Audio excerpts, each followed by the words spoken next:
The sound of shattering glass and 3 gunshots echoed through the dusty streets of Yerington, Nevada on a sweltering August afternoon in 1883. And Penelope Anderson watched from her upstairs window as Mayor Thomas Wickham collapsed onto the wooden boardwalk, his blood pooling beneath him while 4 men in dark coats mounted their horses and galloped away into the desert heat. Her hand flew to her mouth, stifling the scream that threatened to tear from her throat. The laundry she had been folding slipped from her fingers and scattered across the floor of her small room above the seamstress shop where she worked and lived. 22 years old and alone in this harsh Nevada town, Penelope had learned to keep her head down and her observations to herself. But this was different. This was murder in broad daylight. She stepped back from the window, her heart hammering against her ribs. Had they seen her? The lace curtain had been drawn, offering only the slightest gap through which she had witnessed the crime. She pressed herself against the wall, trying to control her ragged breathing. Below, she could hear shouting, the thunder of boots on the boardwalk, the rising panic of townsfolk discovering their mayor dead in the street. Penelope closed her eyes and tried to commit every detail to memory. 4 men. The leader had been tall, wearing a black hat with a silver band. She had seen his face clearly when he looked up and down the street before firing the final shot. The second man had a distinctive scar running down his left cheek. The third wore a green bandana. The fourth had been younger, maybe barely 20, with bright red hair that caught the sunlight. Someone pounded on the door downstairs. She heard Mrs. Chen, the seamstress who owned the shop, speaking in rapid, worried tones. Then footsteps on the stairs. Penelope opened her door before the knock came. Sheriff Robert Morrison stood there, his weathered face grim. "Miss Anderson, you were here when it happened?" "I was upstairs, yes." "Did you see anything?" The question hung in the air between them. She knew what her answer should be. "No, Sheriff, I was in the back room." "No, Sheriff, I heard the shots but saw nothing." That would be the safe answer, the smart answer. But Mayor Wickham had been a good man. He had helped her when she first arrived in Yerington 2 years ago, alone and desperate after her father died in a mining accident in Virginia City.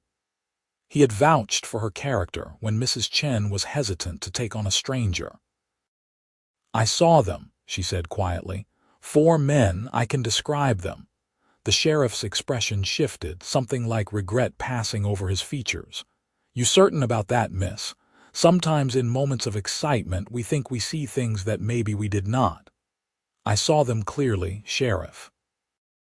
"I know what I saw." He removed his hat and ran a hand through his graying hair.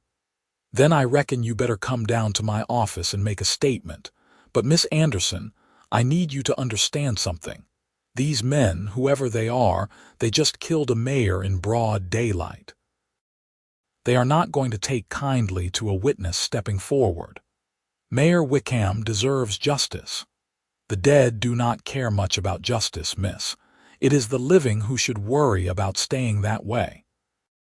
Despite his ominous words, Sheriff Morrison escorted her to his office and took down her detailed description of the 4 men. She told him everything she could remember, from the silver band on the leader's hat to the distinctive Appaloosa horse the scarred man had ridden. The sheriff wrote it all down in careful script, his expression growing more troubled with each detail. "This is good information, Miss Anderson. Too good, maybe." He set down his pen and looked at her directly. "You just described Jack Thornton and 3 members of his gang.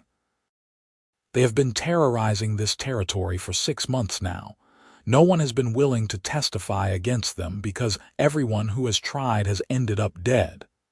The words sent ice through her veins despite the heat. "What are you saying, Sheriff?" "I am saying that the moment I send word to the territorial judge that we have a witness, Thornton will know about it. He has people everywhere, miss, and he will come for you." "Then what am I supposed to do?" Pretend I saw nothing. Let him get away with murder." Sheriff Morrison stood and walked to the window, looking out at the dusty street where men were carrying away the mayor's body. "I will send for help. There is a U.S. Marshal operating out of Carson City. Name is Ashton Wells. He has been tracking Thornton for months. If anyone can keep you safe and bring these men to justice, it is him. But it will take time for my message to reach him and for him to get here. Maybe 3-4 days. Can you keep yourself scarce until then? I have nowhere to go, Sheriff. I work at the seamstress shop. Everyone knows where I live. Then we will have to make other arrangements." He turned back to her, his face set with determination. "I have a friend who owns a ranch about 5 miles outside of town. You can stay there until the marshal arrives. Tell Mrs. Chen you are taking a few days to visit family." But before Penelope could respond, the door to the sheriff's office burst open.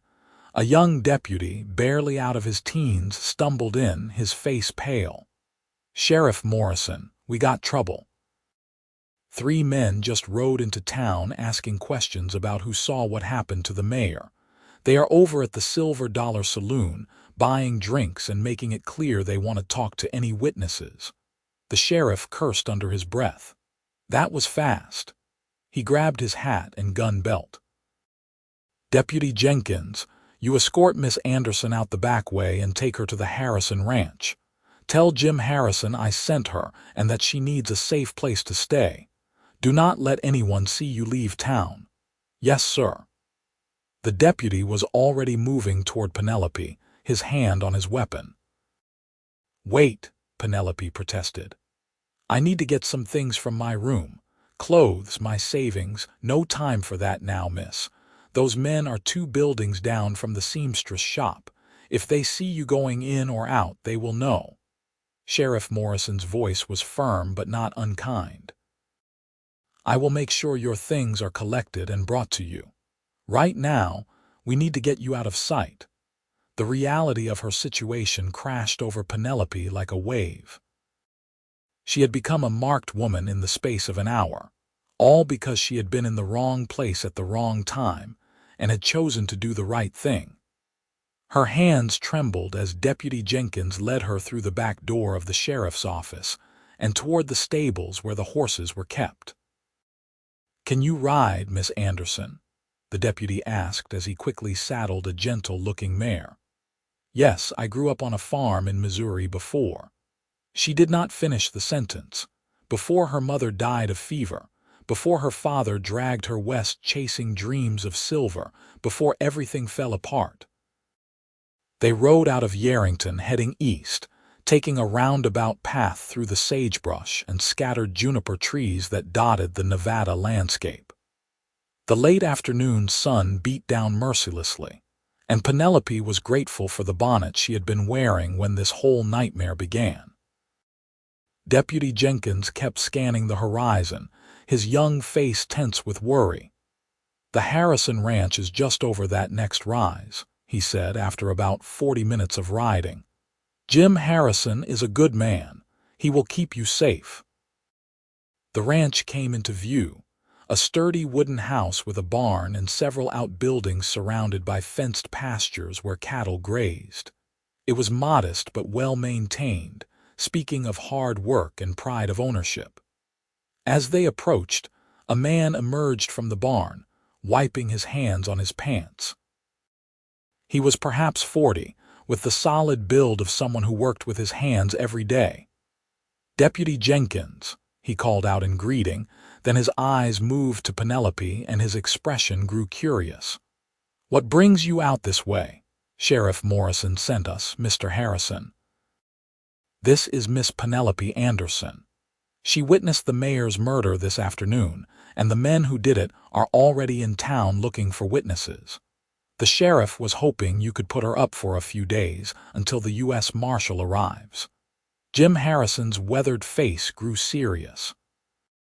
"I heard about Tom Wickham. Damn shame." He looked at Penelope with a mixture of respect and concern. "You saw who did it?" "Yes, sir. 4 men.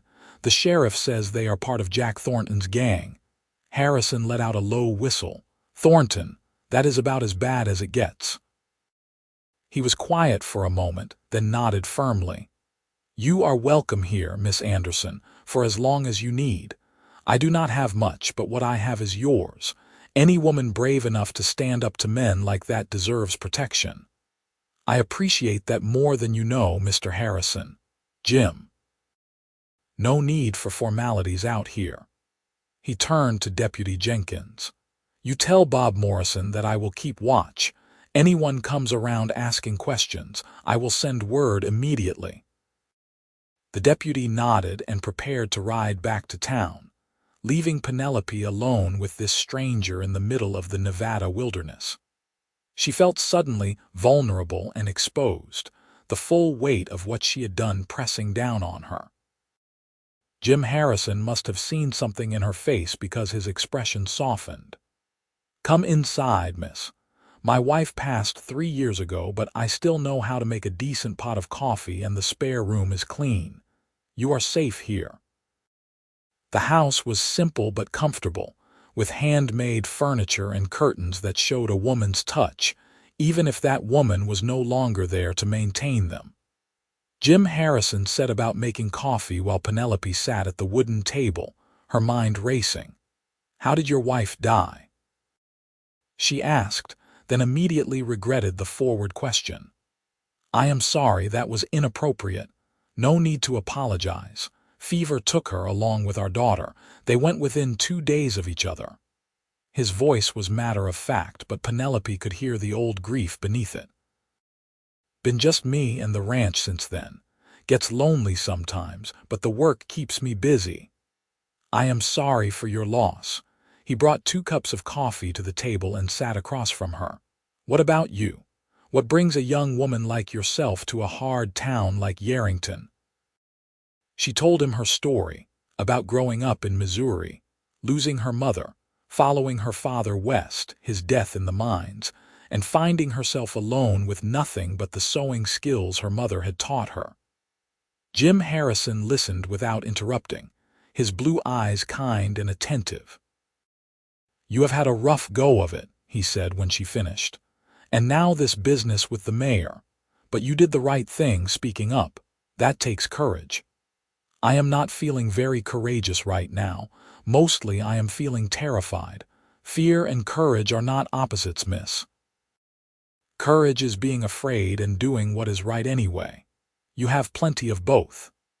They talked until the sun began to set, painting the Nevada sky in shades of orange and purple.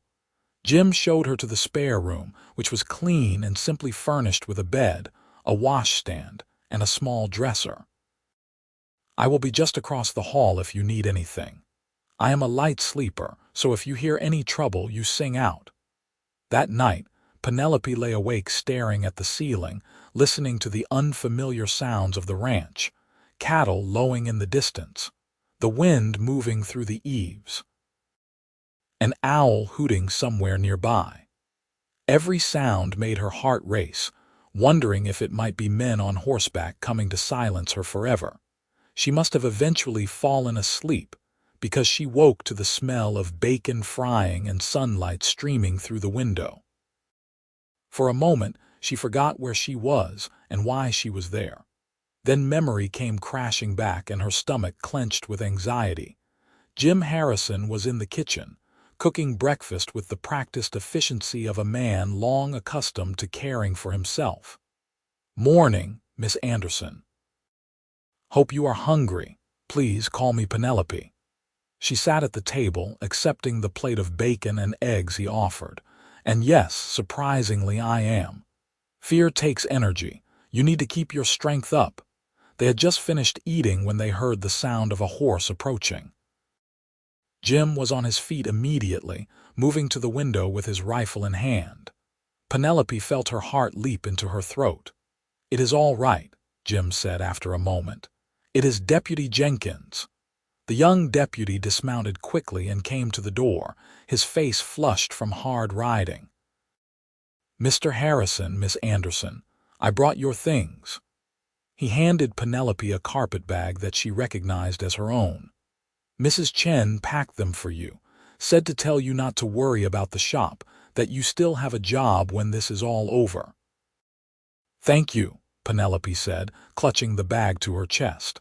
Having her own belongings made her feel slightly less adrift. "There is more," Deputy Jenkins continued, his expression grave.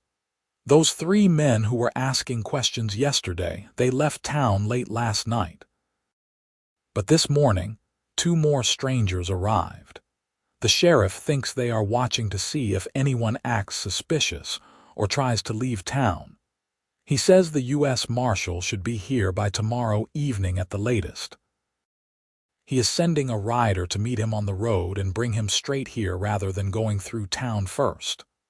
"Smart," Jim said. "The fewer people who know where Miss Anderson is, the better." After Deputy Jenkins left, Jim suggested that Penelope stay inside and away from the windows. "I have work to do around the ranch, but I will keep my rifle close and my eyes open.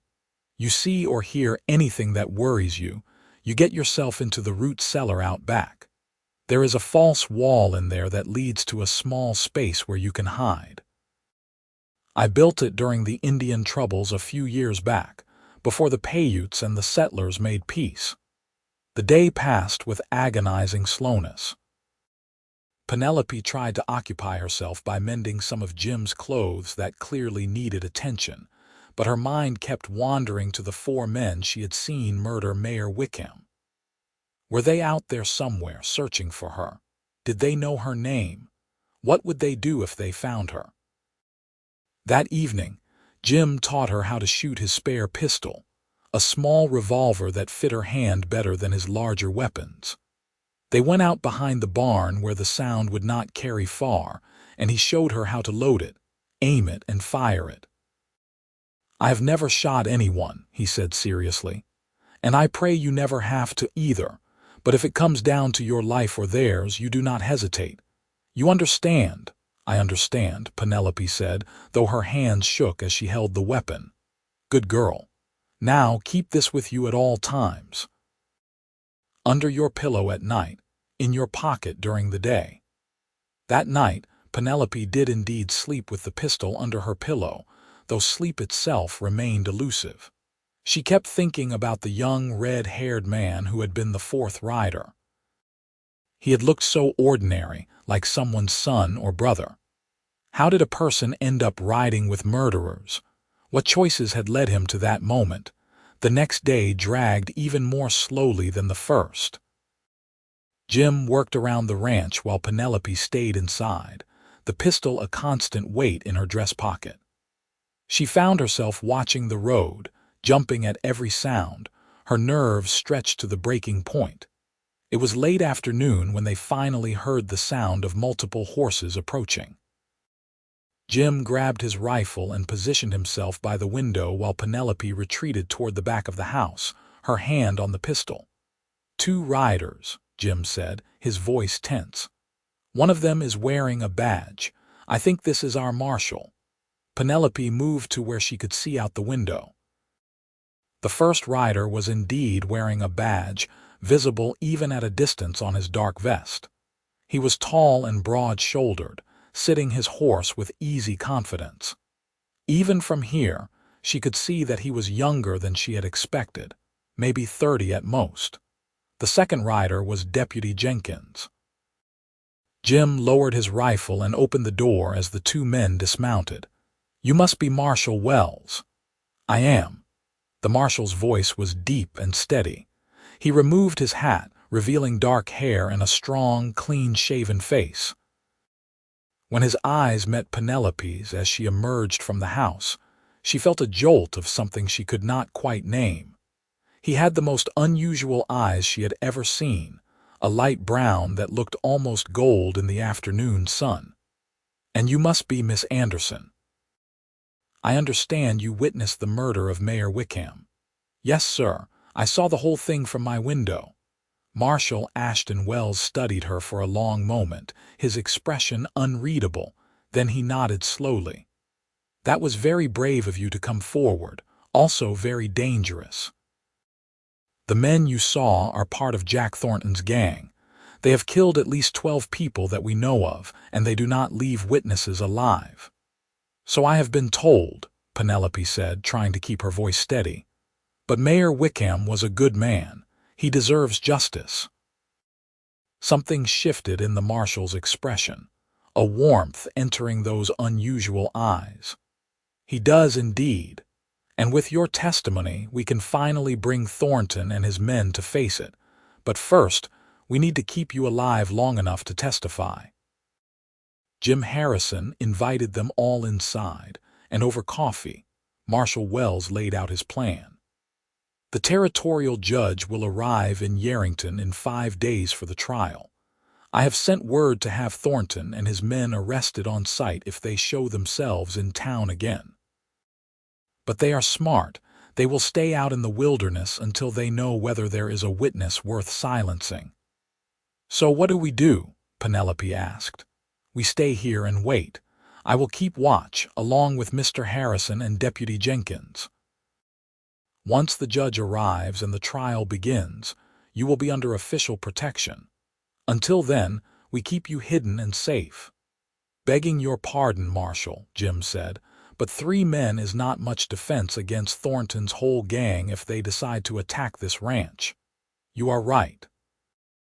That is why I have sent for additional marshals from Carson City. They should be here tomorrow. In the meantime, we make this place as defensible as possible and we stay alert." Marshal Wells looked at each of them in turn. "I will not lie to you, the next few days could be dangerous. These are ruthless men who will stop at nothing to protect themselves. But I have been hunting them for 6 months, and Miss Anderson's testimony is the first real break in the case. I will not let them get to her." The certainty in his voice made Penelope feel safer than she had since the moment she watched Mayor Wickham die. There was something solid and dependable about Ashton Wells, a quiet strength that went beyond the badge he wore. That evening, the Marshal and Deputy Jenkins did a thorough survey of the ranch, identifying the best defensive positions and sight lines. Jim showed them his hidden root cellar, and Marshal Wells nodded approvingly. "If it comes to a fight, Miss Anderson, you get down there and you do not come out until one of us comes to get you. No matter what you hear, no matter how long it takes. You understand?" "I understand," Penelope said, though the thought of hiding while others fought to protect her made her feel sick. As darkness fell, Deputy Jenkins returned to town to avoid suspicion, promising to come back the next day with supplies and any news. Jim took the first watch while Marshal Wells sat at the kitchen table, cleaning his weapons with practiced efficiency. Penelope knew she should go to bed, but she felt too restless, too keyed up. Instead, she sat across from the Marshal, watching him work. His hands were strong and capable, moving with the easy grace of long practice. "How did you become a U.S. Marshal?" she asked, breaking the silence. He looked up, seeming surprised by the question.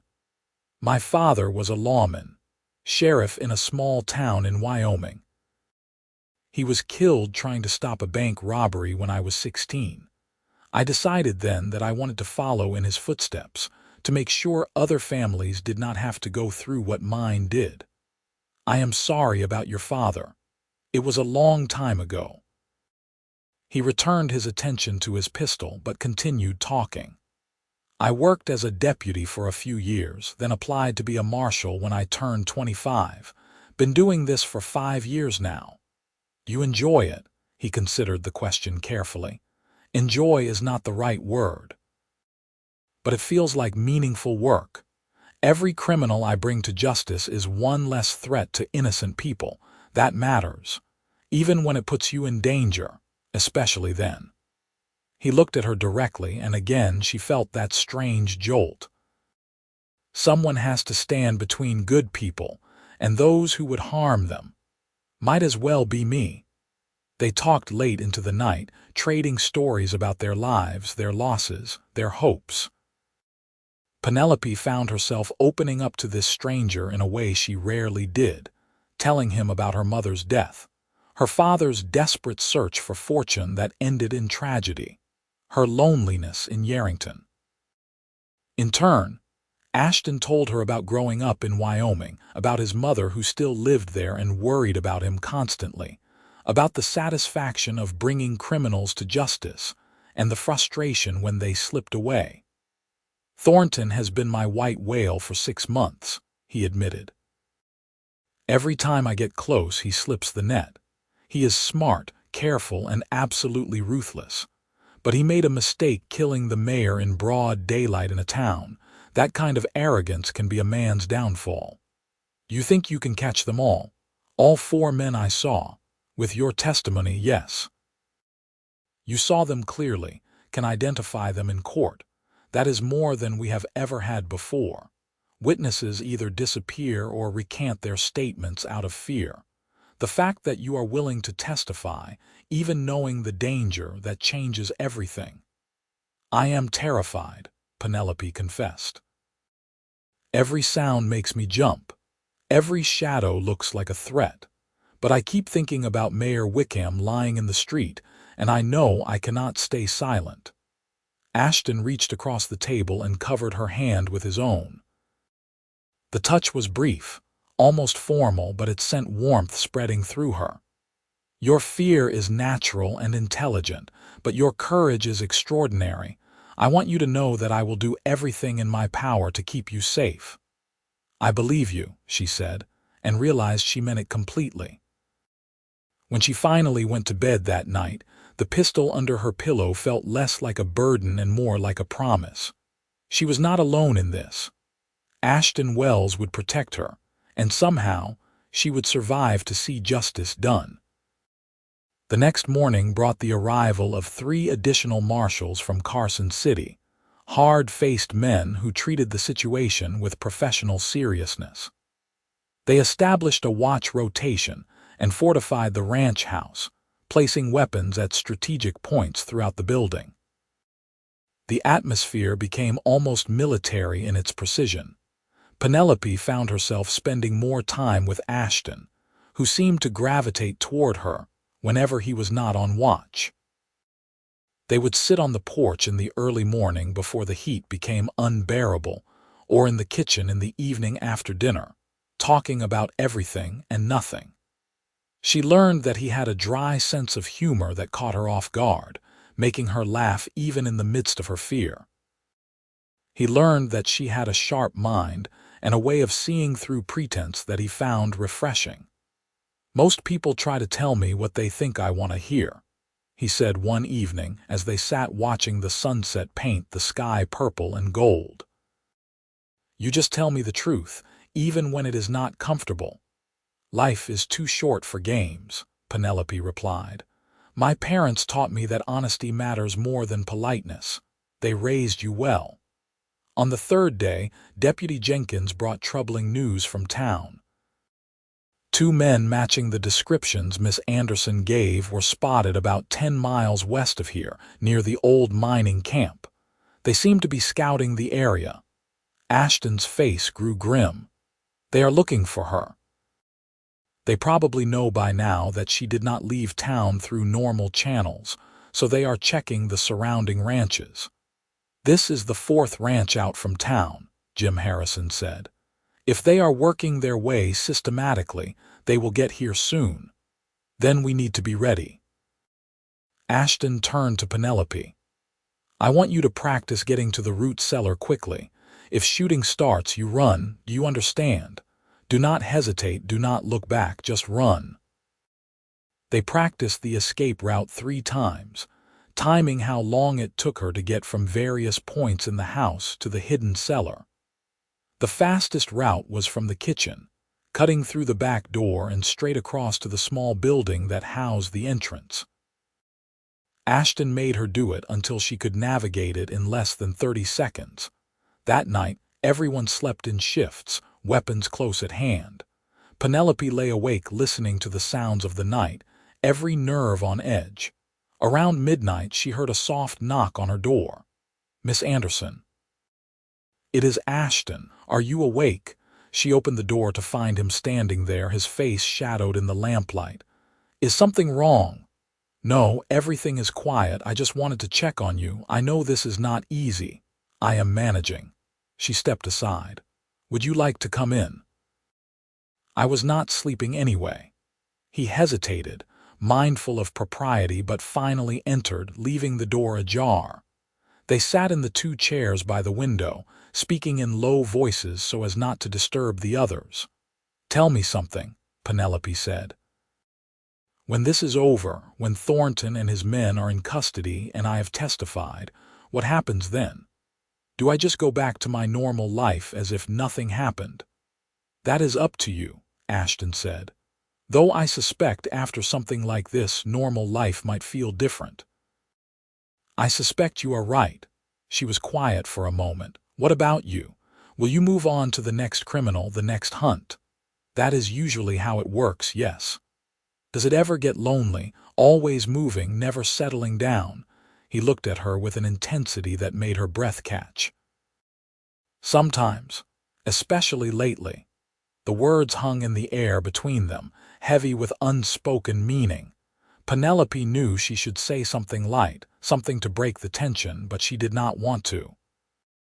She wanted to lean into this moment, to acknowledge the connection that had been growing between them over the past 3 days. "Ashton," she began, but he shook his head gently.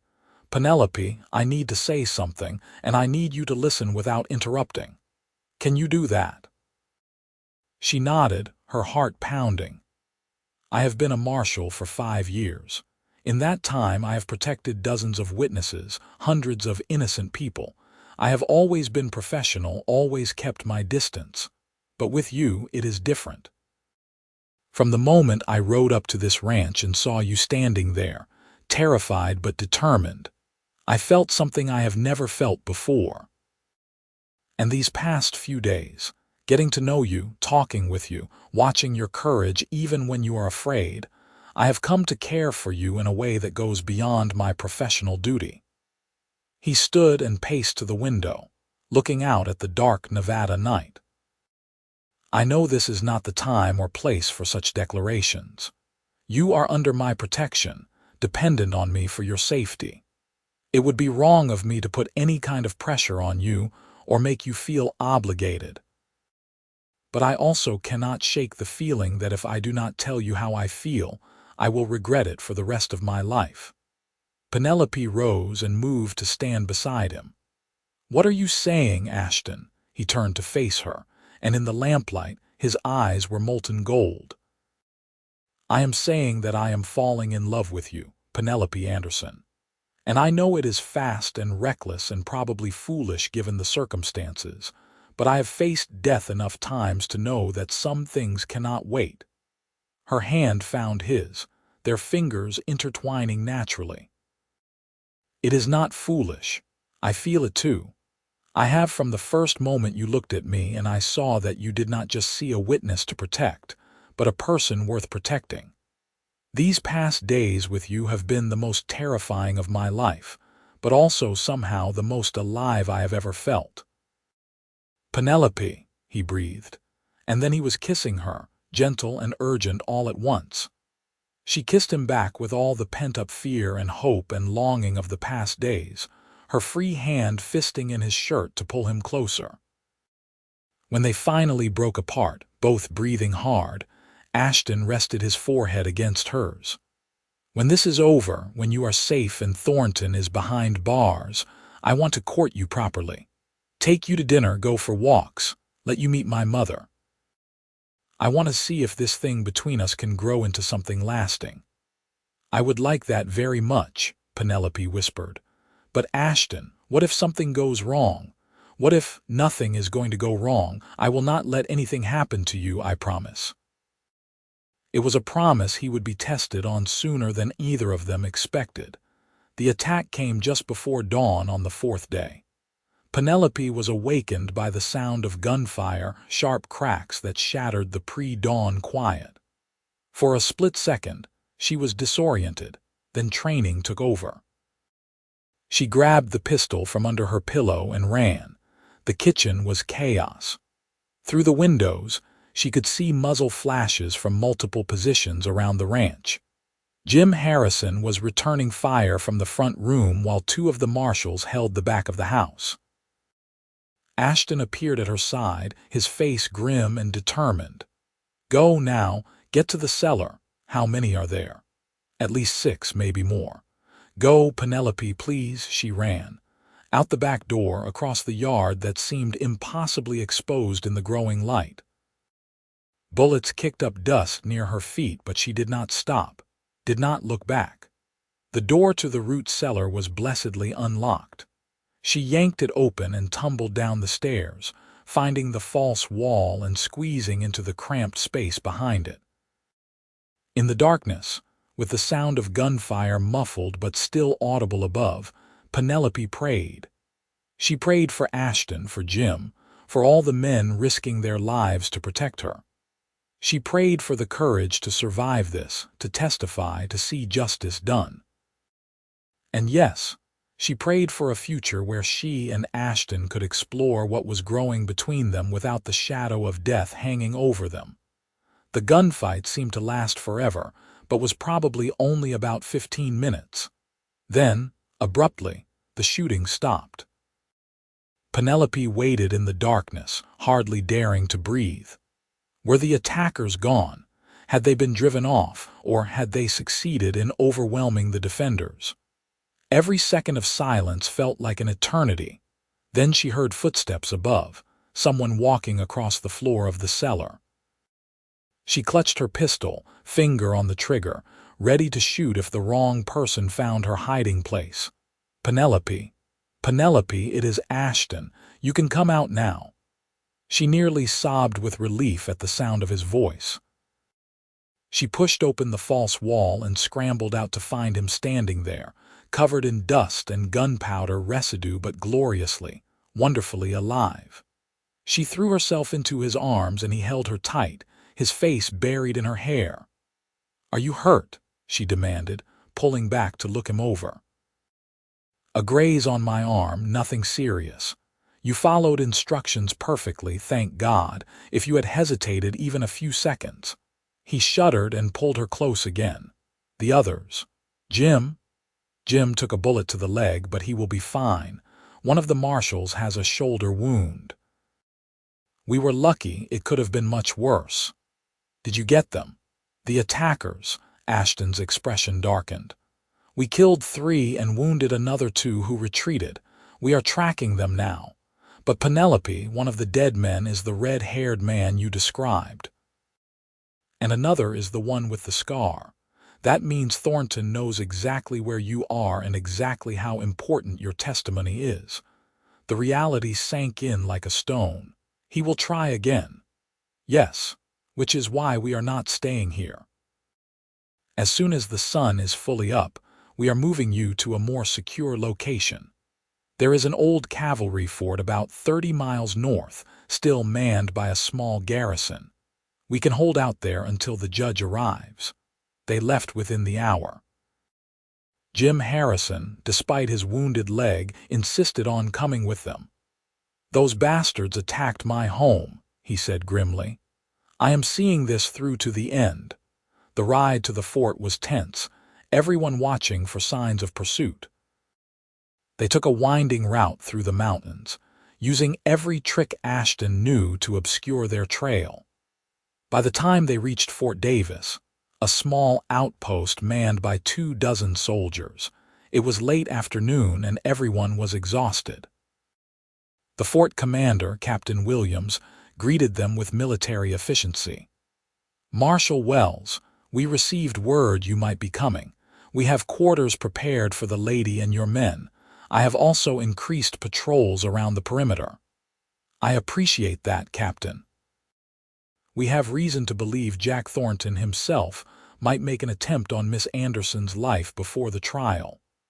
"Let him try," the captain said with grim satisfaction. "This fort has never been breached, and it will not start now." Penelope was given a small but clean room in the officers' quarters. For the first time in days, she felt something approaching safety behind the fort's high walls and armed guards. She cleaned up as best she could with the water provided, then went to find Ashton. He was on the wall with Captain Williams, surveying the surrounding terrain. When he saw her, his face softened and he excused himself to come to her side. "How are you holding up?" "Better now. This place feels safer than the ranch." "It is safer." "Thornton would need an army to breach these walls, and he does not have that many men." He took her hand, uncaring of who might see. "One more day, Penelope. The judge arrives tomorrow evening. The trial will be the day after. Then this nightmare will be over." "And then what happens? To us, I mean." He smiled, the first genuine smile she had seen from him in days. "Then I take you to dinner in the finest restaurant Carson City has to offer, which admittedly is not saying much, but the sentiment is there." She laughed, and it felt wonderful to laugh after so much fear. "I will hold you to that, Marshal Wells." That evening, Penelope had dinner with Ashton, Jim, and the fort's officers. The conversation was surprisingly light, the officers eager for news from the outside world and interested in the story of the brave witness standing up to Thornton's gang. Jim regaled them with tales of the ranch, while Ashton shared some of his less dangerous martial adventures. For a few hours, it almost felt normal. Later, Ashton walked Penelope back to her quarters. At her door, he paused, clearly wanting to say something but struggling with how to begin. "What is it?" she prompted gently. "When I was hiding behind that wall at the ranch, watching Thornton's men attack, all I could think about was you, whether you were safe, whether I would get the chance to see you again to tell you." He stopped, took a breath. "I have never felt this way about anyone, Penelope. What started as a professional obligation has become the most important thing in my life. You have become the most important thing in my life." She reached up and touched his face, feeling the rough stubble of his jaw under her palm. "You have become that for me too. Before I met you, I was just existing, going through the motions of life without really living. But these past days with you, even with all the danger, I have felt more alive, more myself than I have in years." "I do not want this to end," he said fiercely. "When the trial is over, when you are free to go wherever you want, I want you to choose to be with me. I know I cannot offer you much. My work keeps me moving around the territory, but Ashton," she interrupted gently, "I do not need much. I just need you." He kissed her then, right there in the hallway where anyone might see, and she kissed him back with all the love and hope and fierce determination in her heart. When they finally parted, both of them were smiling. "Tomorrow," he said. "Tomorrow the judge arrives and this whole ordeal will be almost over, and then we can start planning our future." "Tomorrow," she agreed, but tomorrow brought unexpected complications. Deputy Jenkins arrived at noon with the judge and a disturbing report. "Marshal Wells, we have a problem. Jack Thornton was spotted in Yerington last night. He rode in bold as brass, walked into the Silver Dollar Saloon, and announced that any witness against him would be dead before they could testify. Then he rode out again before we could assemble a force to arrest him." Ashton cursed colorfully. "He is trying to intimidate her, make her too scared to take the stand." "Is it working?" Judge Harrison asked, looking at Penelope with sharp, assessing eyes. "No, Your Honor," Penelope said firmly. "I will testify. Jack Thornton killed a good man in cold blood, and I will not be silenced by threats." The judge, a stern-faced man in his 60s, nodded approvingly. "Good. We will conduct the trial here at the fort for security reasons. I have brought the court recorder and all necessary documents. Marshal Wells, you will need to round up the surviving members of Thornton's gang who are in custody. 2 are in the fort infirmary now, wounded from the ranch attack. A 3rd is in the Yerington jail. As for Thornton himself, we will try him in absentia if necessary," the judge said. "Once convicted, The territorial governor will issue a warrant for his arrest, and every lawman in Nevada will be hunting him. He will not stay free for long. The trial was set for the following morning. That night, Penelope could not sleep. She went over her testimony again and again in her mind, making sure she had every detail clear. The silver band on Thornton's hat, the scar on the second man's face, the green bandana, the red hair, the shots fired, the mayor falling. Every detail mattered. Ashton found her pacing in her room well past midnight. "You should be resting." "I cannot. What if I forget something important? What if my testimony is not enough?" He took her hands, stilling her nervous movements. "Your testimony will be enough. You saw what happened, you remember it clearly, and you will tell the truth. That is all you need to do." "I am so scared, Ashton, not of Thornton anymore, but of failing, of letting Mayor Wickham down, of letting you down." "You could never let me down," he said fiercely. "You are the bravest person I know, Penelope. Tomorrow you just have to be yourself and tell the truth. I will be right there with you the whole time." His confidence bolstered her own. She managed to sleep a few hours, and when she woke, she felt ready. She dressed in her best dress, one Mrs. Chen had packed for her, and pinned her hair up carefully. She looked at herself in the small mirror and saw not the frightened girl who had fled Yerington, but a woman ready to stand up for justice. The trial was held in the fort's chapel, the only building large enough to accommodate everyone. Judge Harrison presided with stern authority while the court recorder took down every word. The two wounded gang members were brought in under heavy guard, their faces sullen and defiant. Penelope took the stand and swore to tell the truth. Then, with Ashton's encouraging presence in the front row giving her strength, she began to testify. She described what she had seen in precise, unflinching detail. The arrival of the four men, the confrontation with Mayor Wickham, the gunshots, the murder. The defense attorney, a harried-looking man appointed by the court, tried to shake her testimony. "Miss Anderson, is it possible that you were mistaken about what you saw? That perhaps the mayor drew a weapon first?" "No, sir. Mayor Wickham was unarmed. He was shot in cold blood." "But you were looking through a window from a distance. Surely there is room for doubt." "No doubt at all, sir. I saw everything clearly. These men murdered the mayor, and I will swear to it on any Bible you provide." Her certainty was unshakable, and the defense attorney eventually gave up. The two gang members were convicted and sentenced to hang. Warrants were issued for Jack Thornton and the fourth man who had escaped the ranch attack. When it was over, Judge Harrison thanked Penelope personally. "You have done a great service to this territory, young lady.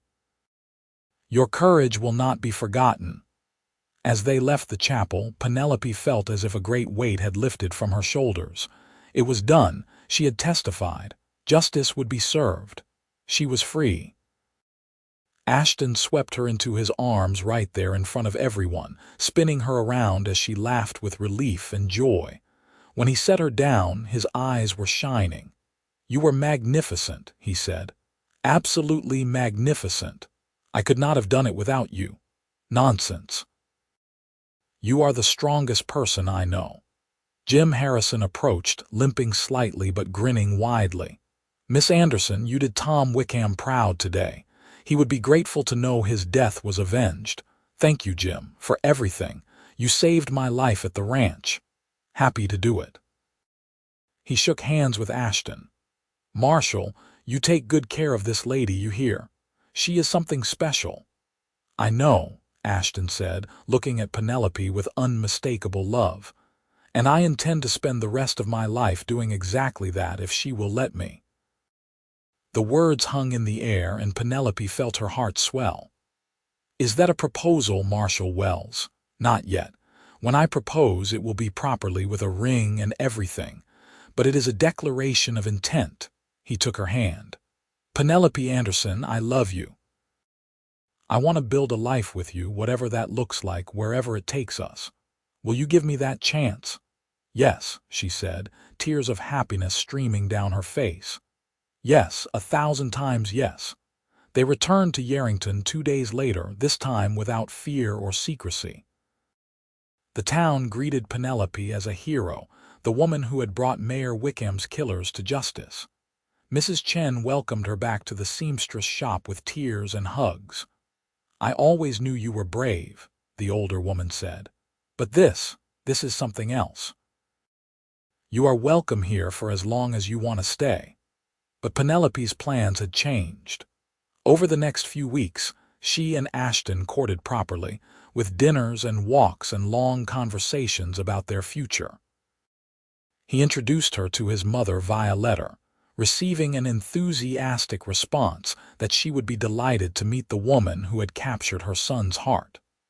They talked about where they would live, how they would make a life together given his work.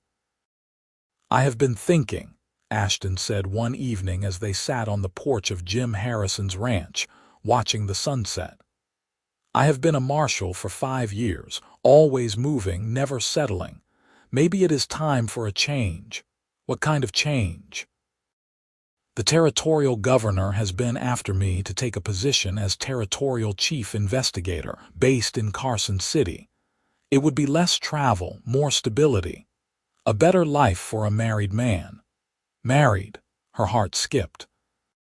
He got down on one knee right there on Jim's porch, pulling a simple gold band from his pocket.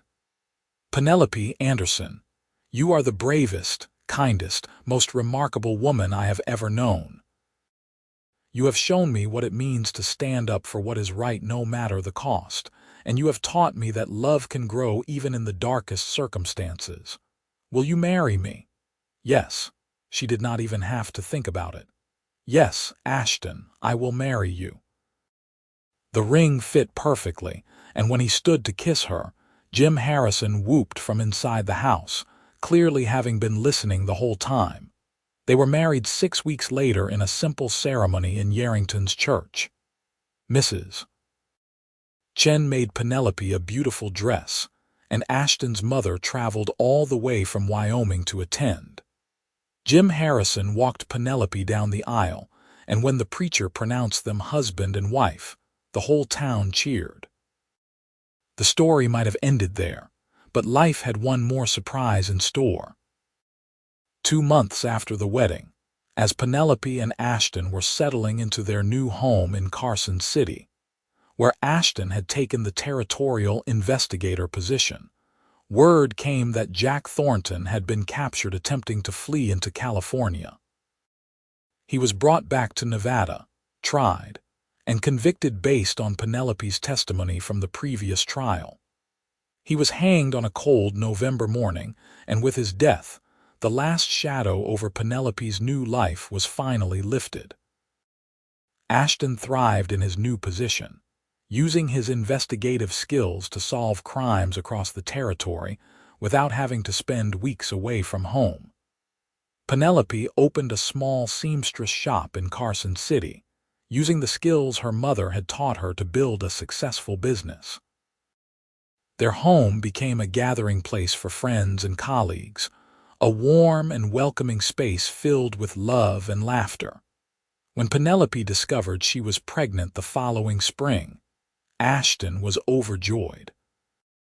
He became impossibly protective, fussing over her health and comfort until she had to laugh and remind him that women had been having babies for thousands of years.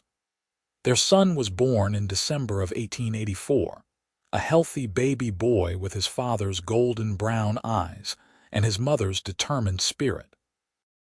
They named him Thomas, after Mayor Wickham, the man whose death had brought them together. As Penelope held her newborn son and watched Ashton's face fill with wonder and love, she thought about the journey that had brought them to this moment.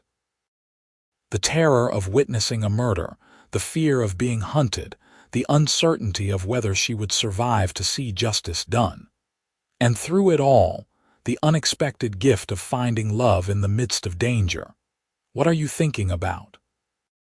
Ashton asked softly, reaching out to touch his son's tiny hand. I am thinking about how strange life is, how one moment can change everything. If I had not been at that window that day, if I had not come forward, if you had not been the marshal assigned to protect me. But you were, and you did, and I was, Ashton said, leaning over to kiss her forehead. And now we have this beautiful life together. You, me, and Thomas. Nothing could make me happier. Over the years that followed, their family grew. A daughter, Abigail, arrived 2 years after Thomas, followed by another son, Matthew, 3 years later. The seamstress shop expanded, becoming one of the most successful in Carson City. Ashton's reputation as an investigator grew, and he was instrumental in bringing law and order to a territory that was slowly transitioning from wild frontier to civilized state. They remained close with Jim Harrison, who eventually sold his ranch and moved to Carson City to be near them. He became a beloved uncle figure to their children, regaling them with stories of the old days while carefully editing out the more frightening parts. Mrs. Chen visited often, delighting in the success of her former employee and friend. On their 10th anniversary, Ashton took Penelope back to Yerington for the first time since they had left. The town had grown and changed, but the memories remained. They stood in front of the building where she had witnessed the murder that changed both their lives. You ever regret it? Ashton asked. Coming forward that day, knowing what it would cost you, Penelope thought about it carefully. I regret the fear, the danger, the lives lost, but I do not regret speaking the truth, and I certainly do not regret everything that came after. You, our children, our life together, it has all been worth it. Even the scary parts, especially the scary parts. They taught me what I was capable of. They brought me to you.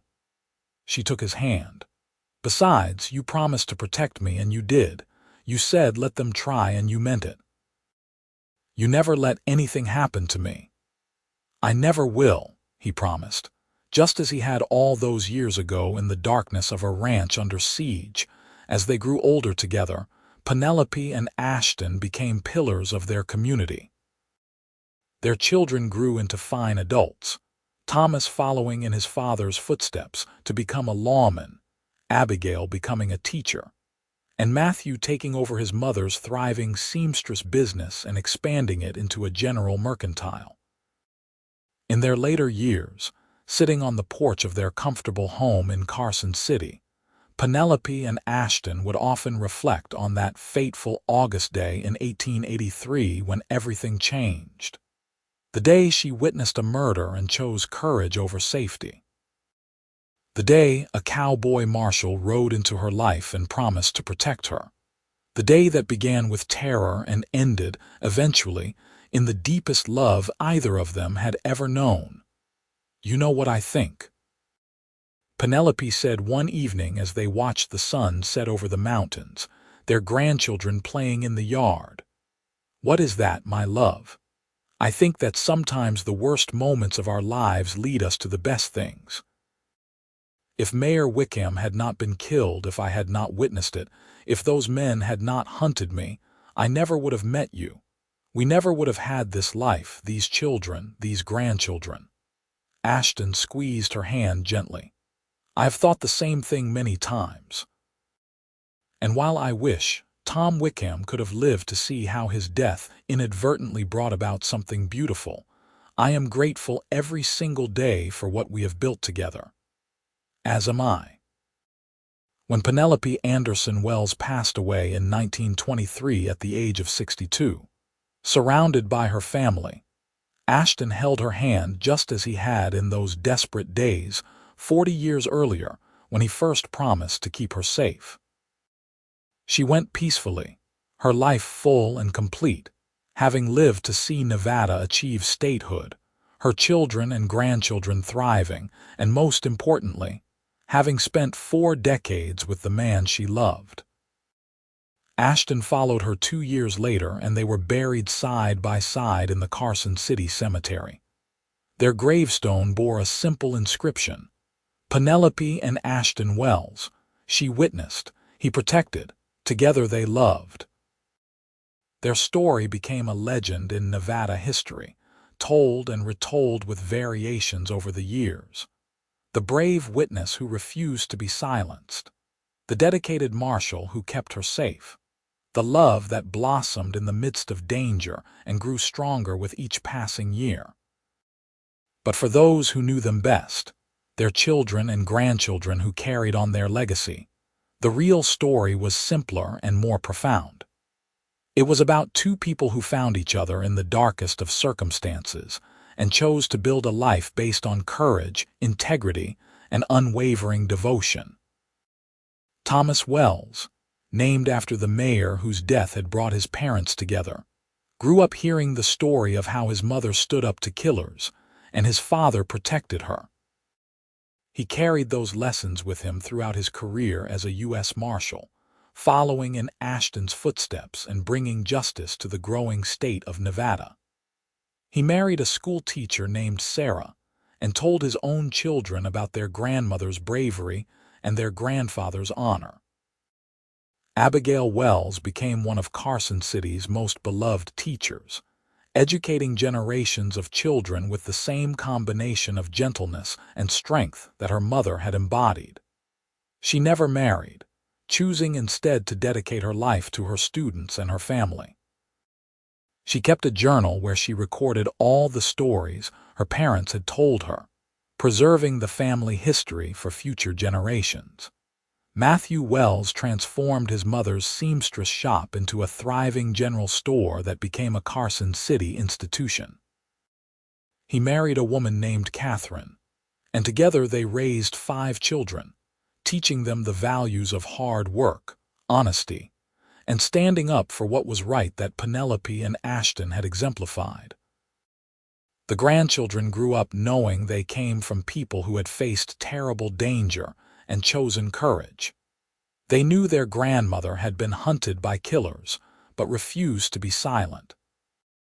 They knew their grandfather had put his life on the line to protect an innocent woman and fell in love with her in the process. These were not just stories, they were the foundation of the family's identity. As Nevada changed from a rough frontier territory to a modern state, the values that Penelope and Ashton had lived by remained constant in their family. Tell the truth, even when it is hard. Protect those who cannot protect themselves. Love fiercely and without reservation. These were the lessons passed down through generations. The real legacy of that August day in 1883, when a young seamstress looked out a window and witnessed a murder. The town of Yerington eventually erected a monument to Mayor Thomas Wickham in the town square, and on it was inscribed not just his name and dates of service, but also a tribute to the witness whose courage had brought his killers to justice. In memory of Mayor Thomas Wickham, and in honor of Penelope Anderson Wells, whose testimony ensured that justice was served. Penelope would have been embarrassed by the recognition, preferring to live quietly and without fanfare. But Ashton, who survived long enough to see the monument unveiled, stood before it with tears in his eyes, proud beyond measure of the woman he had loved for 40 years. In the end, their story was about more than just a crime witnessed and a witness protected. It was about two souls finding each other against impossible odds. It was about love that began in fear and blossomed into something that lasted a lifetime. It was about the choices we make in moments of crisis, and how those choices can shape not just our own lives, but the lives of generations to come. The Wild West was a hard, dangerous place, where life was cheap and justice was often rough and imperfect. But it was also a place where courage mattered, where standing up for what was right could change the course of history, and where two people from different worlds could come together and build something beautiful and lasting. Penelope Anderson had been just a seamstress, alone in the world, trying to make her way in a harsh land. Ashton Wells had been a dedicated lawman, married to his work, never expecting to find love. The murder of Mayor Wickham had brought them together in violence and fear, but what they built together was founded on trust, respect, and a love that only grew stronger with time. Their children and grandchildren carried forward the story, ensuring that future generations would know about the witness who refused to be silenced and the marshal who said, "Let them try." It became a touchstone for the family, a reminder that courage matters, that standing up for justice is always worth the cost, and that love can flourish even in the darkest circumstances. As the 20th century progressed, and the Wild West faded into history and legend, the story of Penelope and Ashton Wells remained vibrant and alive in the memories of their descendants. It was told at family gatherings, written down in journals and letters, passed on as a precious inheritance more valuable than any material wealth. And always at the heart of the story was this simple truth: she was the only witness and they wanted her silent. The cowboy said, "Let them try." And in saying those words and making that promise, he changed both their lives forever.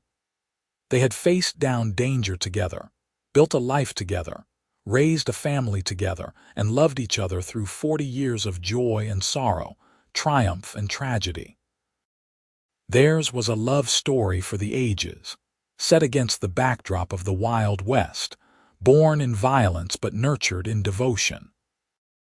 It was a reminder that the best things in life often come from the hardest moments, that courage and love can triumph over fear and hatred, and that sometimes the person we least expect can become the most important person in our world. The sun set on the Wild West, giving way to a new era of automobiles and electricity, of cities and progress. But the values that Penelope and Ashton Wells had lived by, the courage they had shown, and the love they had shared remained as relevant and powerful as ever. Their story lived on, a beacon of hope and inspiration, proof that even in the darkest times, love and justice can prevail. And so the tale of the witness and the marshal, of the woman who refused to be silenced and the man who protected her, continued to be told. Generation after generation heard how their love began in fear and danger, how it grew through mutual respect and admiration, and how it lasted until death parted them, only to be reunited in whatever comes after. It was a story of the Wild West, yes, with all its violence and uncertainty. But more than that, it was a story of the human spirit, of the capacity for courage in the face of terror, of the power of love to transform and redeem, and of the enduring truth that standing up for what is right, no matter the cost, is always worth it in the end. Penelope Anderson Wells and Ashton Wells lived lives of purpose, passion, and profound love. They left behind not just descendants who carried on their name, but a legacy of courage and devotion that would inspire generations to come. And that, in the end, was the greatest gift they could have given to the world.